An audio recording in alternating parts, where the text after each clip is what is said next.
आग बरसाता सूरज, चिलचिलाती धूप और शदीद गर्म लू।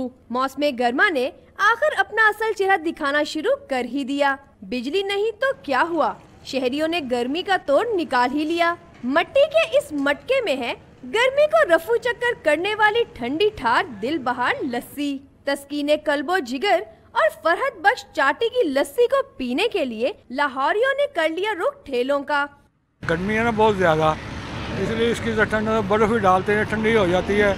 इससे इंसान को थोड़ा सुकून तो हो जाता है। लस्सी है जो वो गर्मी की दुश्मन है सर, ठीक है। और शरबत तो है, लेकिन जो बात लस्सी में वो शरबत में नहीं है। लस्सी गर्मी का तोड़ है, लस्सी पीनी चाहिए।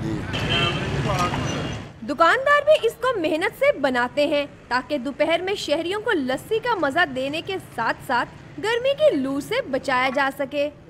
दूध को पहले काट लेते हैं, फिर जाग ला लेते हैं, फिर सुबह को आगे जमा लीदा है, शादी पा के ढिड़क के फिर ला लीजिए आग। हेलो भाई। खुश खुराक अफराद का मानना है लस्सी पीने का फायदा और मजा जो गर्मियों में है वो किसी और मौसम में नहीं। कैमरामैन फारूक अहमद के साथ किंजा मलिक, डॉन न्यूज़, लाहौर।